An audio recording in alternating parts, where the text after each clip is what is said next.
মশলায় ভরপুর তেল ছাড়া আচার। এই আচারটাও অনেক টেস্টি হয়। আচারের জন্য প্রথমে আমের খোসা ছাড়িয়ে আমগুলোকে টুকরো করে নিচ্ছি। তো একটা আমের স্লাইসকে আমি কয়েক টুকরো করে নিচ্ছি। এরকম করে আমগুলো টুকরো করা হয়ে গেছে। এখন যে পাত্রে আচারটা বানাবো ওই পাত্রে নিয়ে নিচ্ছি। 1 কাপ নিয়ে নিচ্ছি গুড়। গুড়ের পরিবর্তে এখানে চিনিও দিতে পারেন। 2 টেবিল চামচ দিয়ে দিলাম সিরকা। এখন ভালো করে নেড়েচেড়ে মিশিয়ে নিচ্ছি। কিছুক্ষণ রেখে দিলেই দেখা যাবে যে গুড়টা গলে গেছে আর অনেকটা পানি ছেড়েছে। এই আচারে এক্সট্রা কোনো পানি দিতে হবে না, এটা দিয়ে বানিয়ে নেব। আচারের জন্য একটা স্পেশাল মশলা বানিয়ে নিচ্ছি। 1 চা চামচ দিয়ে দিলাম মৌরি, 1 চা চামচ দিয়ে দিলাম জিরা, আর 1 চা চামচ আস্ত ধনিয়া, 1 চা চামচ পাঁচফোড়ন, আর 1 চা চামচ কালো জিরা। এই আচারে যেহেতু মশলা একটু বেশি নিয়েছি, এই সবগুলো মশলাই নিতে হবে।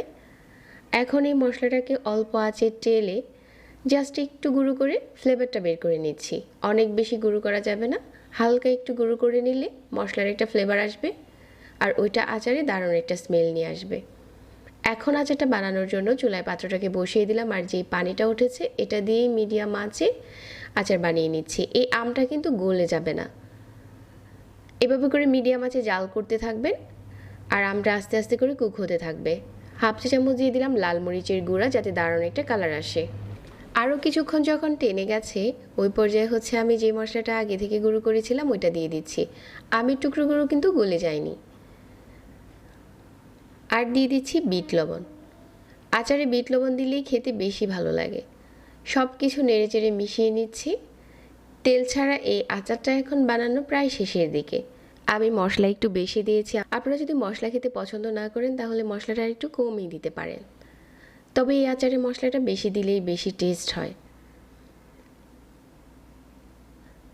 তো এখন আচারটা বানানো হয়ে গেছে আর চুলা থেকে নামিয়ে নিচ্ছি। নামানোর পর এর ঝোলটা আর একটু টেনে যাবে। তো ঠিক এ পর্যায়ে আচারটা আপনারা নর্মাল ফ্রিজে রাখলে 1 বছরের মতো সংরক্ষণ করতে পারবেন।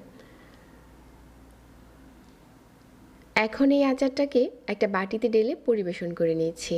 এই আচারটাও খেতে দারুণ টেস্টি হয় আর বানানোও যায় ঝটপট। যাদের কাছে এরকম সহজ রেসিপিগুলো ভালো লাগে পেজ ফলো করে রাখবেন প্রতিনিয়ত নতুন নতুন রেসিপির জন্য, আর সেই সাথে আমাদের চ্যানেল সাবস্ক্রাইব করতে পারেন।